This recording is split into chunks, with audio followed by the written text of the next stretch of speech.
Welcome, ladies and gentlemen. Welcome back. Welcome back. I haven't played in a while because the PlayStation was. Uh,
what am I supposed to do?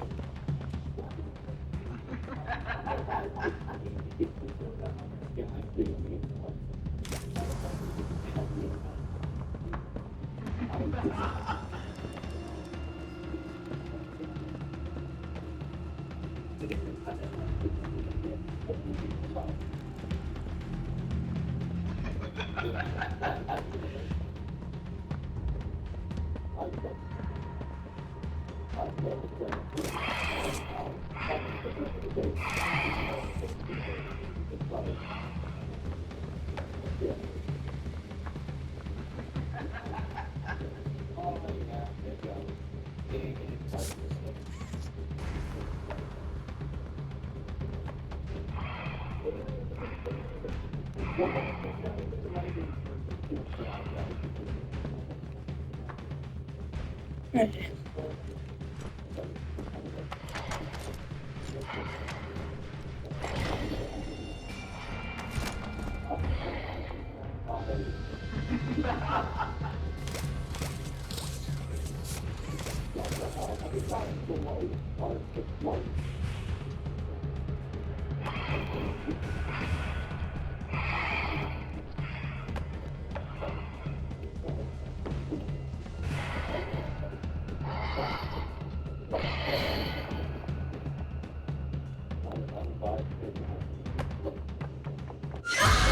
What the heck?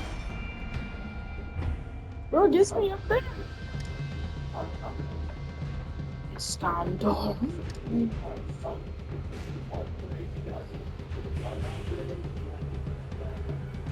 I'm tired.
What?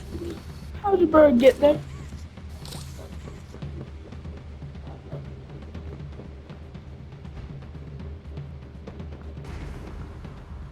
There's no way for me to run.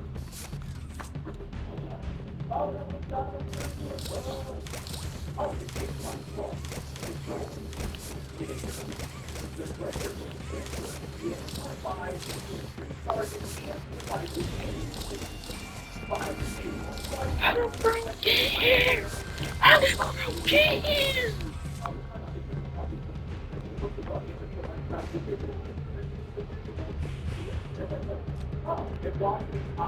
Oh.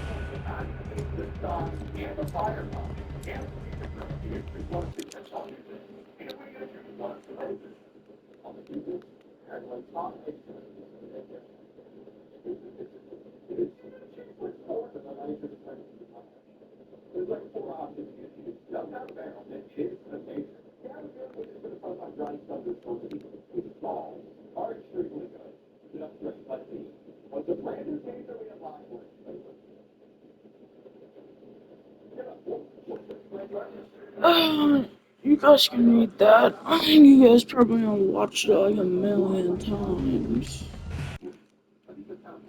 The game is because there's just no way for me to complete this.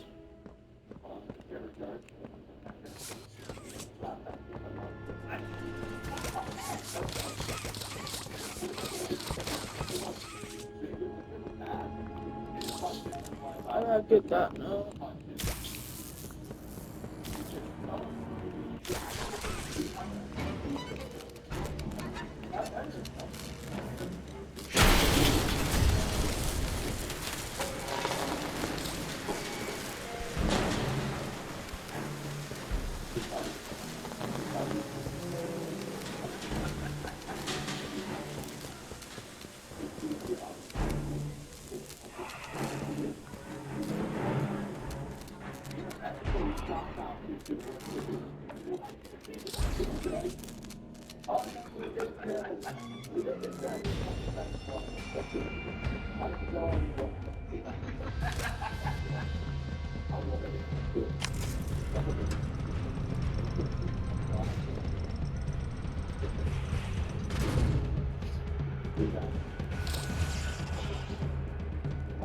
Okay, why is the door not shutting?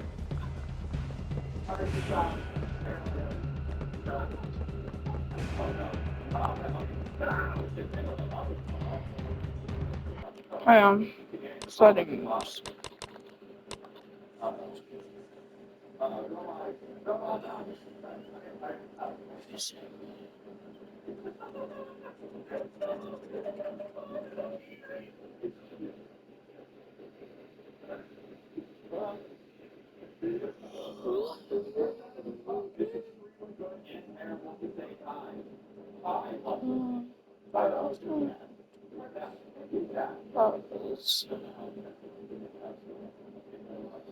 I need a flashlight. I need a flashlight, people.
Oh no.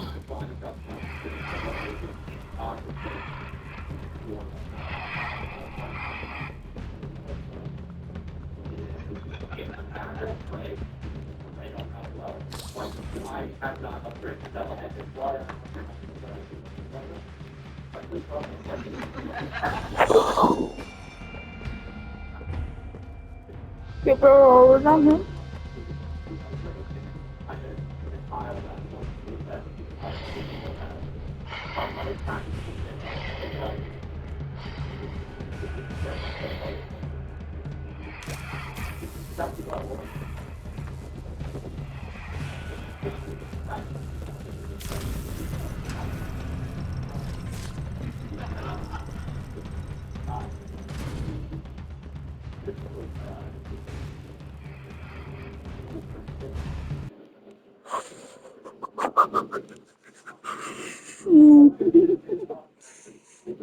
Oh, guys.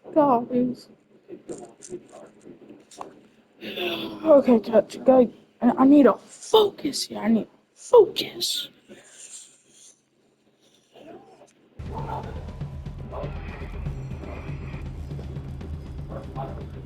I think I can.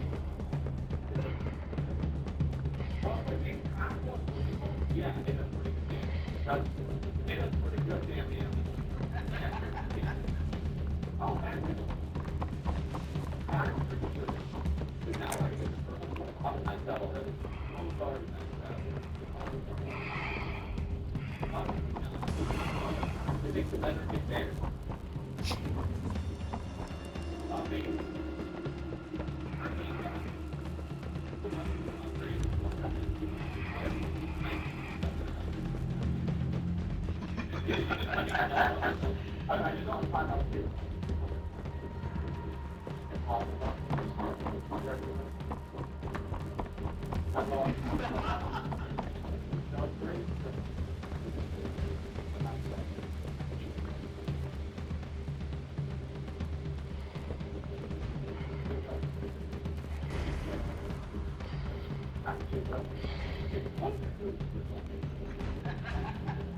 I need to search up a video real quick, and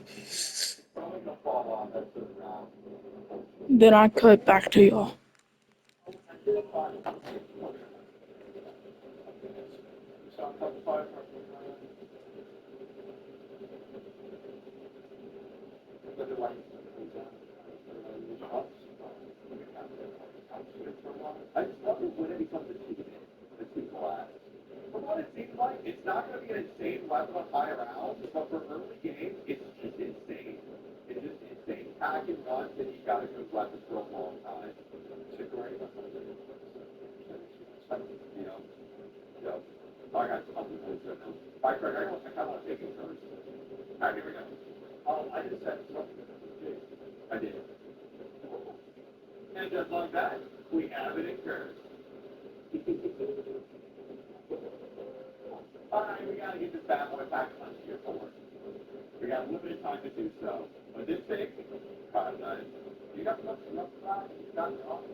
Here's the chocolate show, a hunter that nobody gave a damn about.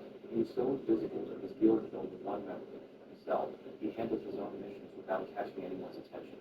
But everything changed when his sister got attacked and left badly hurt by a famous Twilight Guild in a festival that was supposed to be just a test. So the MC stepped out of the shadows and entered the tournament. On the day of the fight, the whole stadium swore he was going to get wrecked because he didn't have any class. The Fire Dragon mage was smirking like he already won. But when the fight started and the mage sent down a rain of fire dragons, the MC wiped out the attack with just a thumbs down. The crowd had no idea what was going on and kept wondering how he did that. The mage kept attacking but couldn't land a single hit. Tried to unleash his strongest attack and the MC canceled it again. The mage got humiliated and beaten by the MC with a single hit. The Twilight Guild got so mad that they unleashed their secret weapon, the Death Knight, known as the Mage. When everyone saw him step in, the crowd was shocked because he has a nasty ability to shut down enemy magic for 10 seconds. So they figured the MC was done for since he was just a mage. During the fight, the MC took a beating without even landing a hit back, until he used gravity magic and threw the knight into the wall. To counter the MC, the knight activated his anti-magic skill and charged in with everything. Right when he was about to land the hit on the kid, the knight got chained up in midair. Everyone was completely lost, not understanding how to use the magic. Turns out his main power was never magic, but martial arts. The knight didn't even understand how that was possible. Then Chow finished the fight by landing a punch straight into the knight's chest that shattered every bone in his body and flying out of the arena. Everyone was left wondering where this little kid came from. The truth is, this kid now has the power to solo every hunter in the world. But he wasn't born this overpowered. His life changed when he met our great friend Truckton. He ended up in a bizarre world full of martial arts books. When he finished reading everything, a system announced the tutorial was open. He was ready for the real challenge. 10 years later, he finally left that cave. Some random lunatic popped out of nowhere with a knife. I'm gonna take it, bro. When Chop killed the guy in self-defense, his level went up. That's when he realized he got stronger by bombing other people's lives. The system announced that he back he needed to reach max level. So he spent his whole life training and hunting down sect leaders to level up as fast as possible. The kid had already turned into a monster. 140 years had already gone by. He couldn't even remember his family's faces anymore. That's exactly when the system announced he finally hit the level cap and was ready to go back home. Chad didn't know if he should feel happy or sad because his family had probably passed away by then. As he made his way back to his world, he swore he'd get revenge on whoever sent him there. When he arrived on Earth, he saw a girl all beaten up. Her face looked really familiar. Getting closer, he recognized his sister's pendant. Turns out she was in the dungeon, and the whole guild got wiped out, and the last hunter betrayed her by attacking from behind. Now this piece of trash tried to attack Chow while he was distracted, but the MC unleashed such an absurd amount of energy that left the guy scared out of his mind. The MC wiped out the hunter with a single hit, with a force so insane it turned the guy's head to dust. After 140 years, he finally managed to smile again. The memory flashed up, the little captain crying while hugging a teddy bear as their parents told him, saying they'd leave her behind if she kept it up. They started walking away, saying it was getting late. Then the hero ran to her and asked if she'd like to use the cars. Smiling, the older boy said that if they stood there any longer, they'd trouble their parents. The girl clutched the teddy bear tighter, still unsure. Tears filled her eyes again as she asked if they'd meet again after he went home, since he was leaving and couldn't visit much because of school. But he just reached toward her hair and called her by name, patting her head. He told her he cared about her a lot, and that even after starting college, he'd come see her often. She looked up, hopeful, and he promised that when he came back, they'd go to an amusement park together. That finally made her smile and agree. Yu Chao climbed onto his back, and when he asked if they would take home, she told him to carry her to the car. He teased that he could only do that while she was still light. The car suddenly broke down. The car had been badly wrecked and slowed inside. Inside, she thought it was on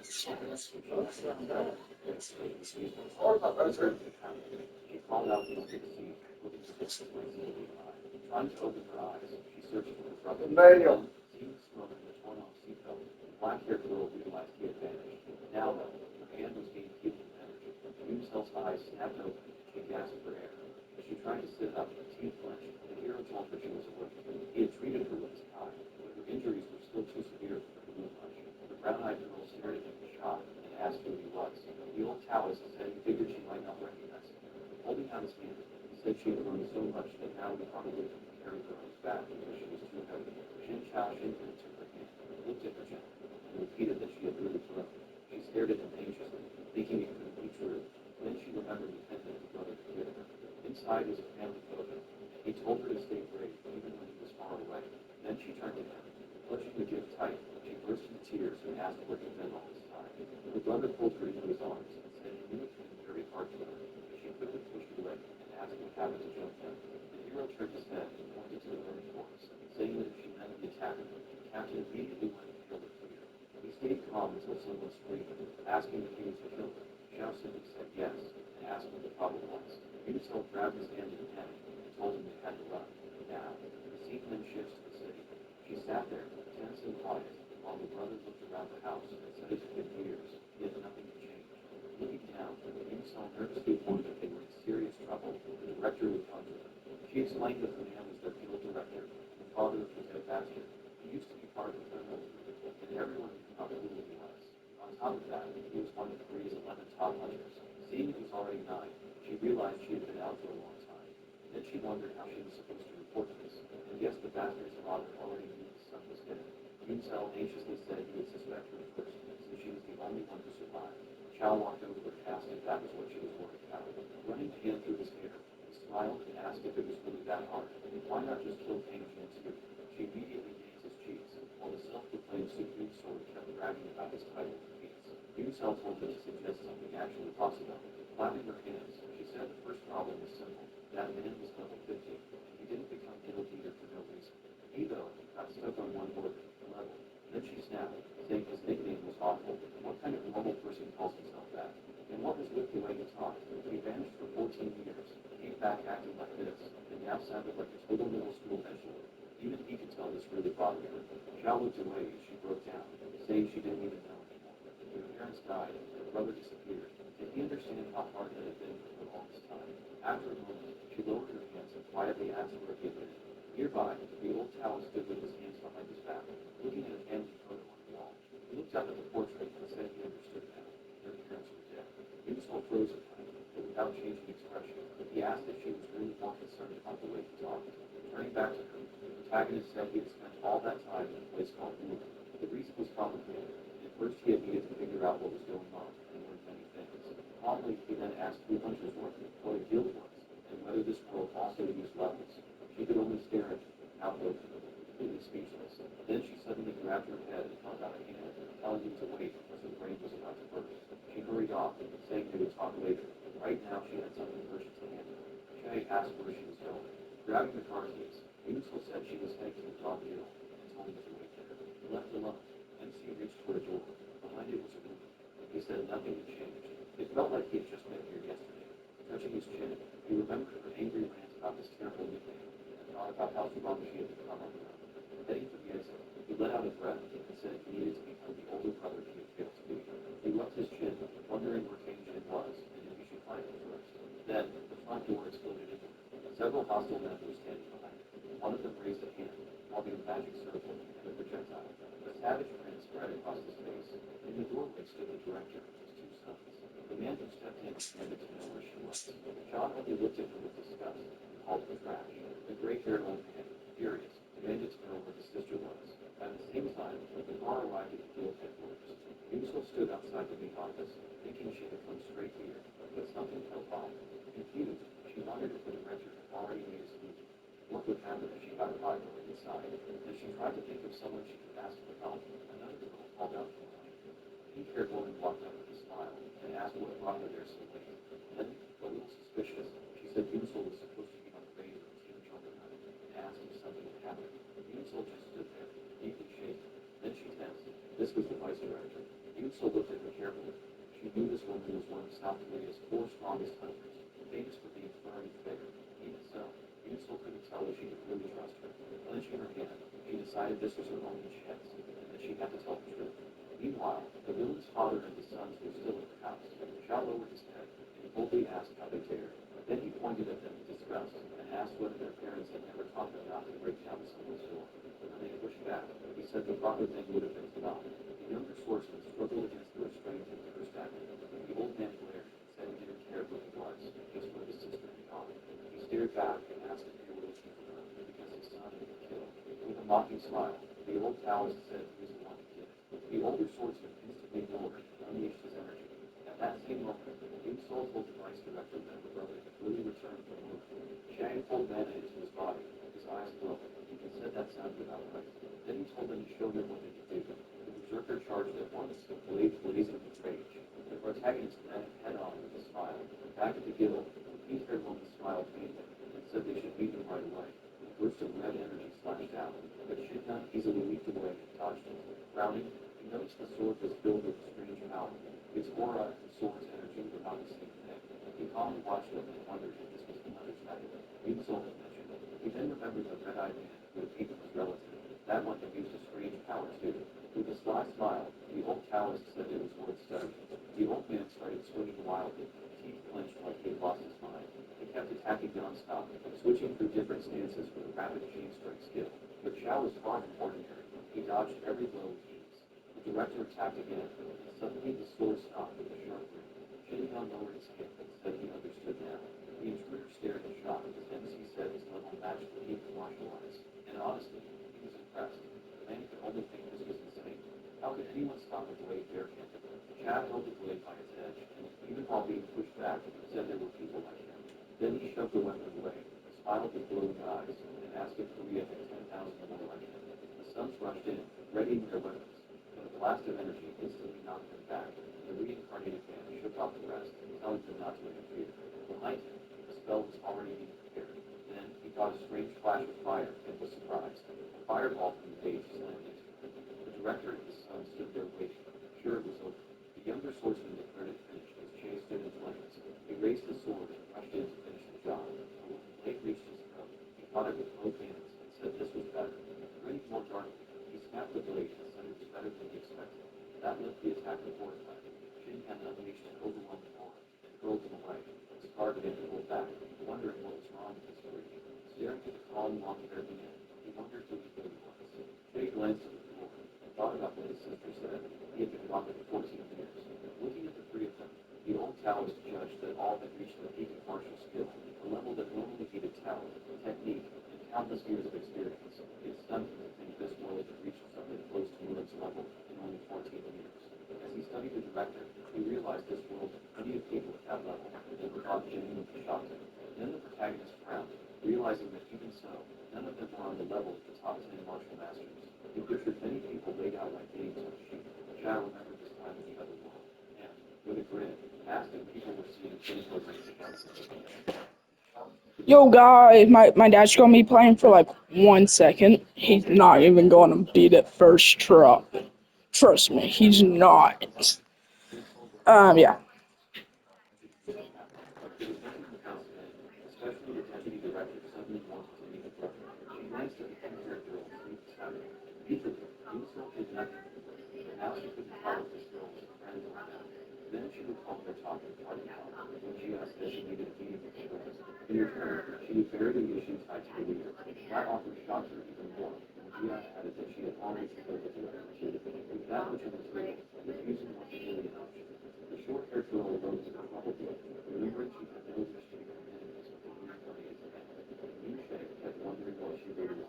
Then the passenger suddenly spoke, catching her off guard. She asked if he had really disappeared a few years ago. Ainsel answered that this was 2011, 14 years ago. The 8-year-old stared at her in shock and still. She grabbed Ainsel's hand and cried out. 14 years here, like 140 years before. She had no clue how strong he had been back then. After looking out the window, she asked what kind of person she really was. Ainsel said he was a highly handsome. With a faint smile, she added that he was also great at study. When she asked again, Ainsel lifted her head and set the gun to her father and gave the gun to her. The painter girl figured she was a real genius, but the archer said being smart wasn't the most important thing. Smiling, she said her brother was insanely clever. Once he started something, he always saw it through. And he reminded him of the magician in the basement. Even with the sword in the way behind him, ready to strike, he stayed calm and said his physicality is unchanged underneath those words. Then he told her to use that string of energy again. The next instant, Flat threw a punch and shattered the warrior's face. Warning him not to make fear because he didn't dare touch her. Horrified, the sorcerer pulled ice from his hand circles and clenched his teeth, trying to stay his ground. It could not be a tabulary with peace. He said he'd seen trips like that a million times in the ice palace. The cold gathered in his face again, and the ice piles across his right hand. A swarm of ice dragonflies appeared, mouths open and ready to attack. Then the magician was frozen solid, and Jack casually said it was no like this. Realizing it was very, he understood the essence of it. Okay, you gotta say it's you, though. You gotta say it's you. You not gonna say this. What are you doing to me, child? Okay, guys. Here's my dad. Hey, what's up? I'm in the chase basically right now. You see that person right there? Yeah, so Gotta have that battery.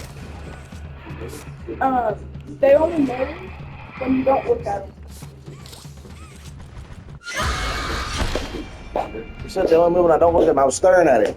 You lied. You can't get too close. It's Don't be selfish, as the game says. dude up. See, I told you guys, my dad could not beat it first try. I knew I couldn't beat it first try. I've never played the game in the world, but all I do know is I'm a beast at everything I do. It started me from here. What does that mean? Where's the battery I need to pick up? No, just tell me where to go, man. Come on, man. Don't For be. some reason, when you die, it just despawns her and the battery. So you gotta reload. So here and this. The X. I can read. Okay, now look this way, this way, this way, this way. Shoot your hand at that. Go around that pole. This pole. And then shoot at this. What? Now you're just gonna come in here. Smash the generator. Click the battery.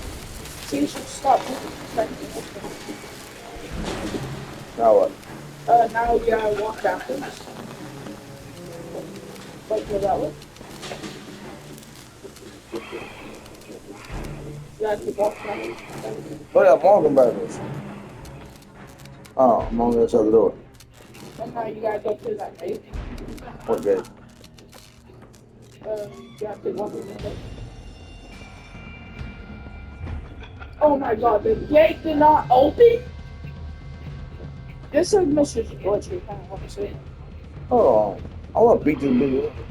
Hey. Come get me.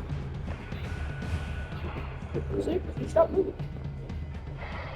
What makes the gate open? It's not automatically open by itself.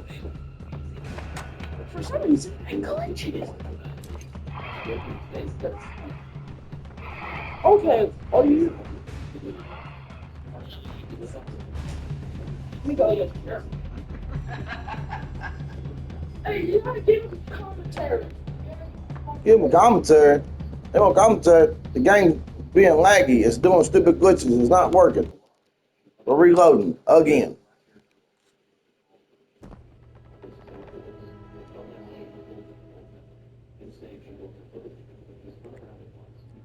Or at least talk to yourself. When I'm in my chasing, sometimes I'm like, Okay, guys, we don't all think so. I'm probably not gonna say much. I always do that. What? Do what? What are you doing? I just reloaded. It's my turn. Hang on. Sorry about that, guys. Let me. Yeah, I know it's your turn, Doug. Basically, you see the gate's supposed to go. You're supposed to run all the way down.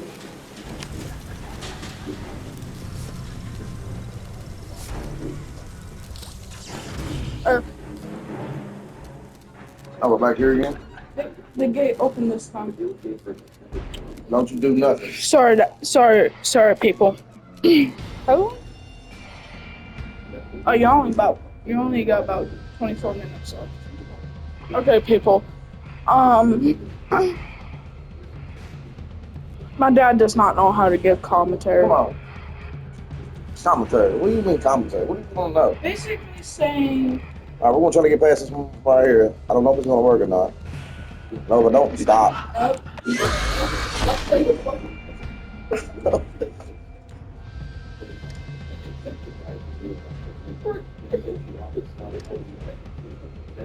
you're supposed to go the other way. Supposed to go the other way. You didn't say that. It's pretty You told me to be commentators. So I was being commentators. commentary. Whatever you want to call it. Don't break it. The thing is broken, but she's trying to break it again. If that makes sense. No difference, run.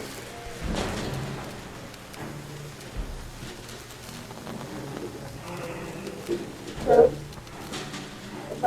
now just run all the way down. Down here? Yep. Put the battery in. It's out here and work. Now what? Now you gotta go. She gonna come this way, cause I'm not looking at her no more. Go out. See? Hold on. Look, you see that green thing there? That, use your left hand. Right there, you're on it. Oh, so close, so close. You want me to help you? No, tell me what to do. Okay, so that thing has about a 10-second thing that it stays charged. So you're going to want to get the energy by the door, okay? What door? Over here? Over there. Like right behind it. No. Wait, you're going to look at her, but face the green thing at the same time. Like this? Yeah. Got you, you're on there. Now go outside the door and go left. Like right now. Look left, hit that. Oh, you're now in. Well, now I'm never getting past her. Well, I mean, if I can't get past her, you can't. Oh, yes, I can. Yes, I can. No, you can't. Okay, my dad does not know how to do this. I did it. Sure about that? Buddy, I was there. You know I was. Okay, let me show you how it's done. You gotta maneuver her in a, like, for some reason the game glitches out and, yeah.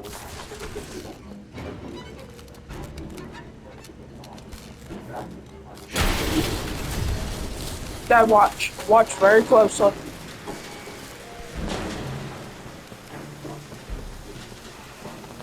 Did this, did that. Okay, whatever.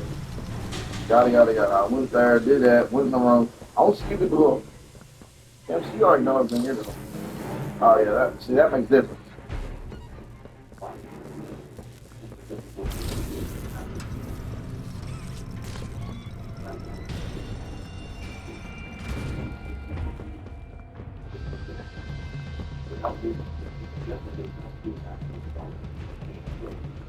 See?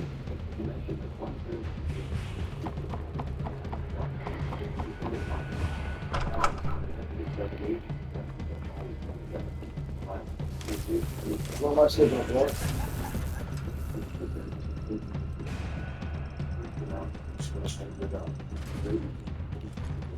See, I did that. Oh, no. Oh, my dad just don't want to play anymore. Oh, I wish I You had a. keep telling me I suck. Because it's basically straightforward. I don't know what I'm supposed to do there.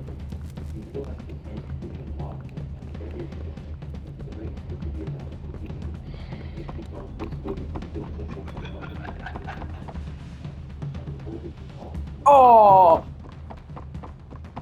Mm. You see that, people? You see that, people? What? Oh, bird's there. How's your? Basically, you want to have what? Horrible place, horrible place. I just cornered myself. Yes. I did the same dumb shit I did. You're not gonna make it. So that, I did not cheat. You definitely cheated. That's just how you're supposed to play the game. You're cheating. You're supposed to be a cheater?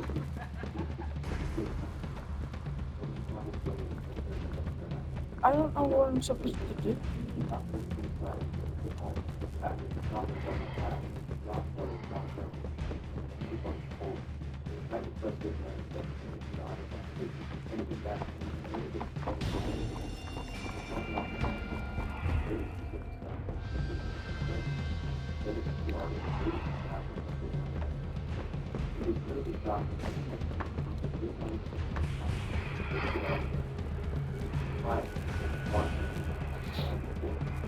Wait, no, I'm going backwards. Yeah, see?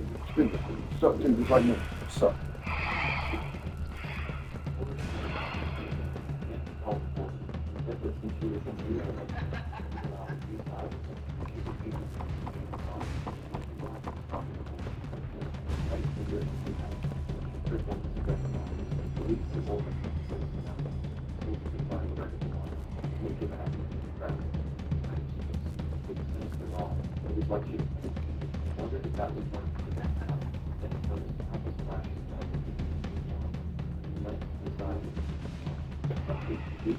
I understand it now.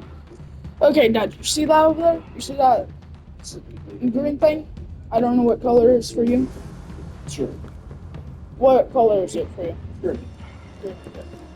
Well, okay, guys, I understand it now.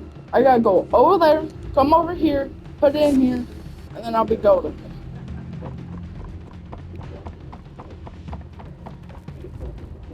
Got this.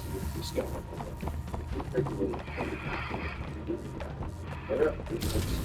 Turn. That's how you're supposed to do it, people.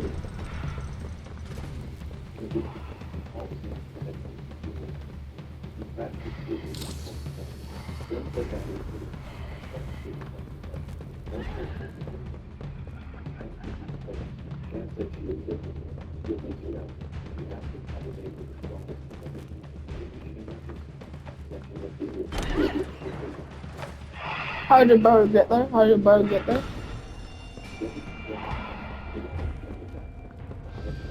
Bro, guys, tell me how Bird got there.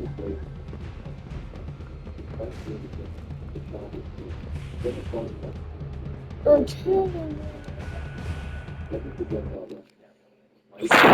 Okay.